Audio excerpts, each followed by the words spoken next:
시청자 여러분 안녕하십니까?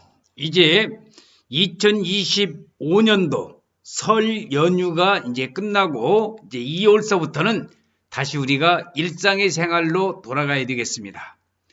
이제 농림축산식품부에서 정부에서 추진하고 있는 농촌 체류 생활 인구 확산 및 농촌 소멸 대응을 위한 농지에다가 여기 나와 있는 농촌 체류형 쉼터를 설치를 하겠다는 것이 정부의 방침인데, 경상남도 밀양시에서 연면적 33평방미터 이내, 그러니까 10평입니다.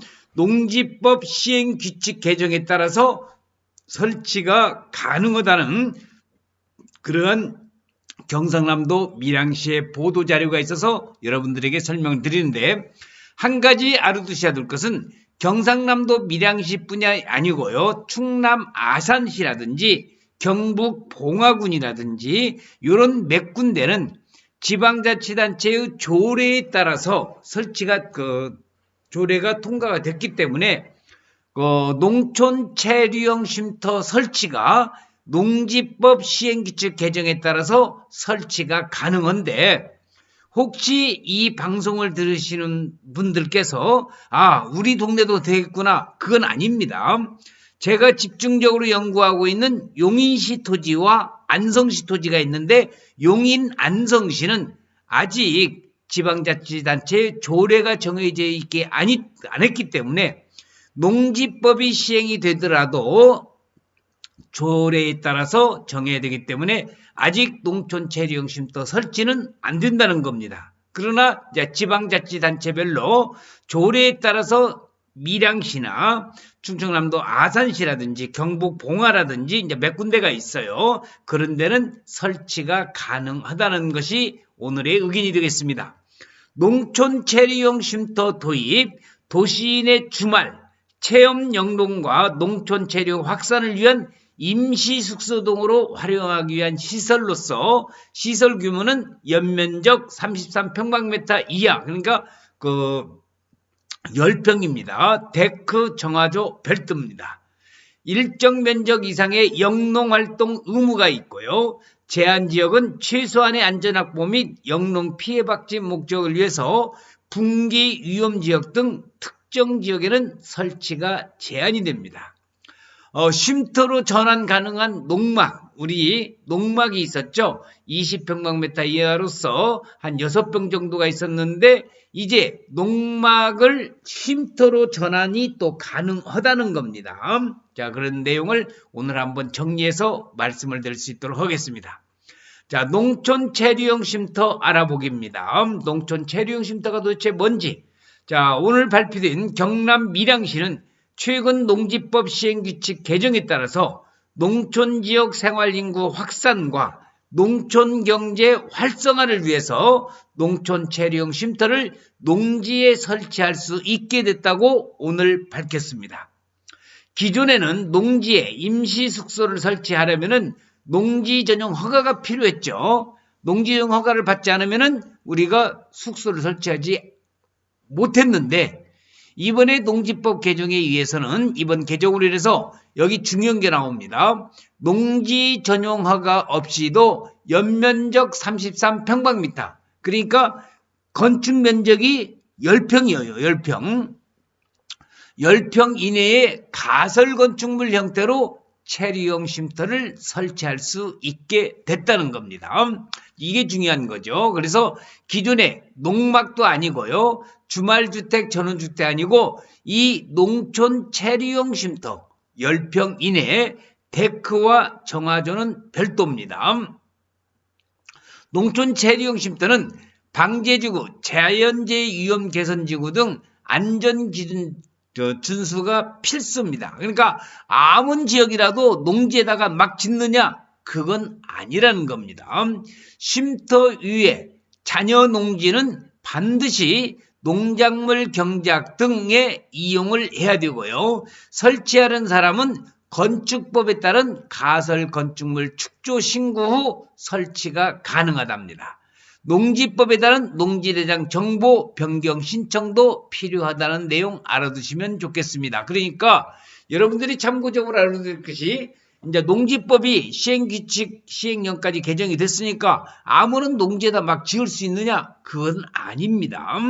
그래서 건축법에 따른 가설건축물 축조 신고 후 절지가 가능하기 때문에 여기 건축법에 따른 조례를 바꿔야 돼요. 그래서 지금 용인시나 안성시 또 이 동영상을 보고 계시는 여러분들께서 내가 설치하려고 하는 지역에 지방자치단체의 조례에 의해서 건축법상 조례에 따라서 가설건축물 축조신고에 대한 것이 통과가 되어 있는데 거기에 지역에 지금 농촌체류용 쉼터가 설치가 가능한 것이지 제가 집중적으로 연구하는 용인시와 안성시는 아니라는 겁니다.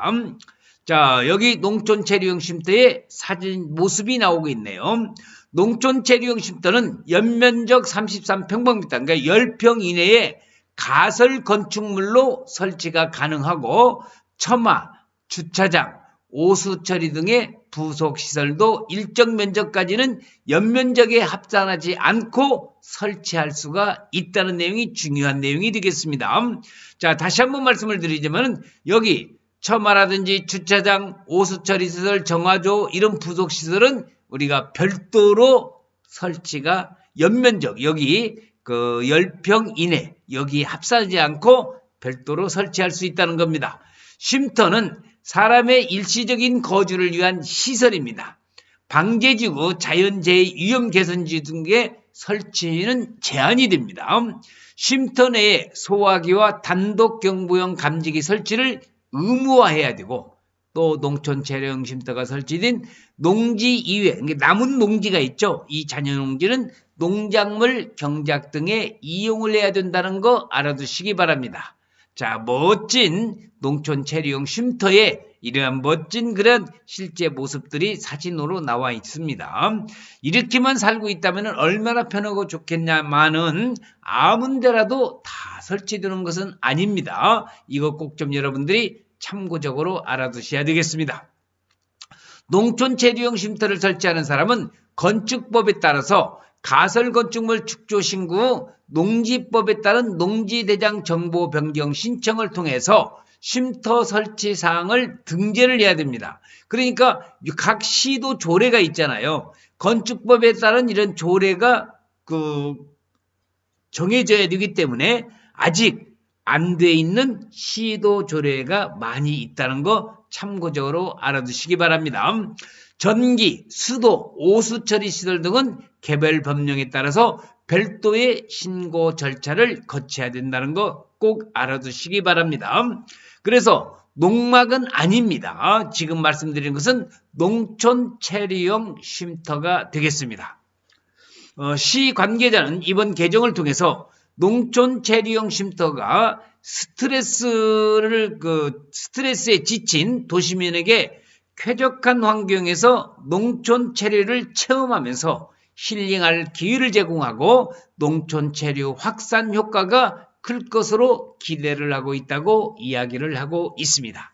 자, 여러분, 농촌 체류용 쉼터 지금 말씀드리는데 이 농촌 체류용 쉼터는 임시 가설 건축물이기 때문에 여러분이 알아둬야 할 것이 건축물 대장에 안 나와 있습니다. 임시 가설물 건축 신고예요. 그렇기 때문에 우리가 세금 문제에 있어서 종합부동산세라든지 여기에 관련된 내용은 우리가 나중에 이걸 양도를 한다? 양도소득세가 해당이 아니고 단 취득을 할 때의 취득세 그리고 재산세 일부는 조금 내야 된다는 거 꼭 참고적으로 알아두시기 바랍니다. 그래서 제 연구소에서는 용인 토지투자, 안성시 토지투자를 전문적으로 연구하면서 여러분들이 세종포천간 고속도로가 2025년 1월 1일 개통됨으로 인해서 이제 그 세종포천 고속도로의 영향으로 인해서 용인과 안성에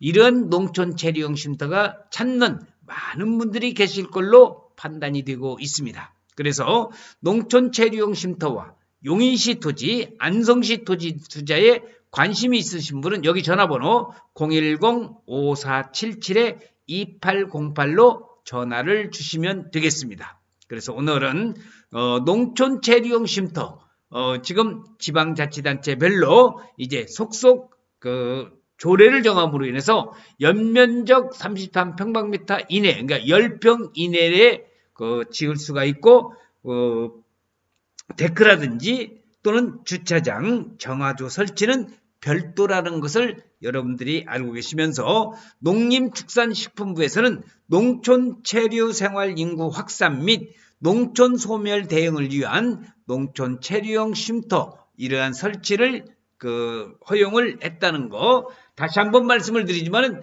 지방자치단체별로 전부 차이가 있습니다. 되는 지역이 있고 안 되는 지역이, 그러니까 왜 안 되느냐? 지방자치단체에 건축 조례라든지 이런 게 아직 안 된 지역이 있다는 거 참고적으로 알아두시면서 오늘 농촌 체류용 쉼터 도입에 관련된 밀양시에서는 통과가 됐다는 소식을 여러분들에게 말씀을 드리면서 오늘 동영상 촬영을 마칠 수 있도록 하겠습니다. 시청해주신 여러분 대단히 고맙습니다. 감사합니다.